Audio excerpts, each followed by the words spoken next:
Gut, gut. Hallo koç. Kerem'in babasıyım ben. Oo. Sizi aramak istemiştim. Çünkü Kerem'e hiçbir şekilde ulaşamıyorum. Bir şey mi oldu? Kerem son oyunda gerçekten çok iyiydi. Super.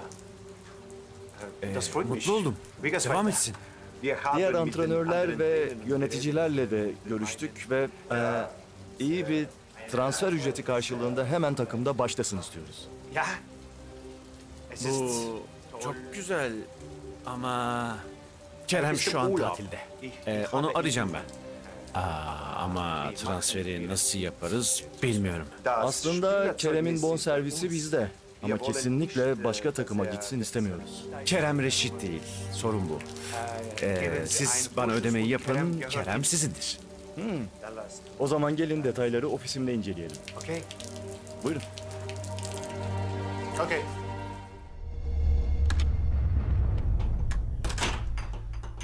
Hallo.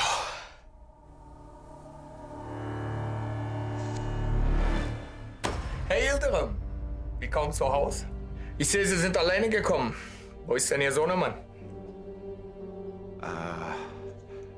Ich bin gekommen, um das Geld zu finden. Und Kerem will sich entschuldigen. Ach so, sehr gut.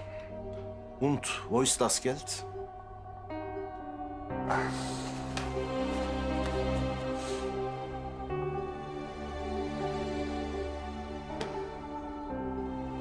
Super.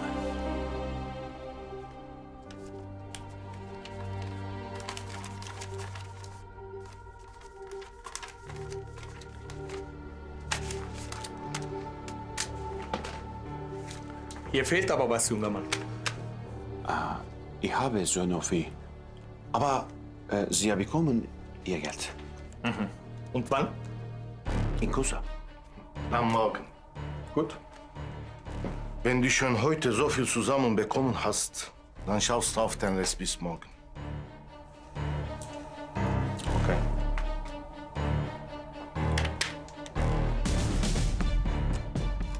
Vergiss nicht, morgen.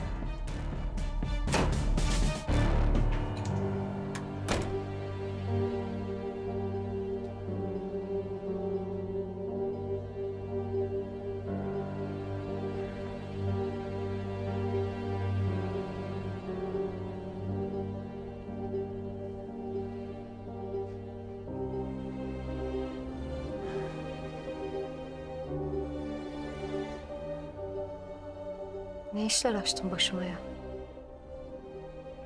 Adamlar kendi evimde esir etti beni. Ya bana bir şey yapsalardı? Seninle bir dertleri yok. Ben onların dertlerini çözmeye çalışıyorum farkındaysan.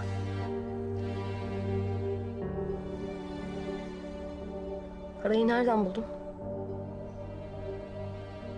Parayı nereden bulduğumun bir önemi yok. Benim Kerem'i bulmam gerekiyor. Çıldıracağım ya. Ben de!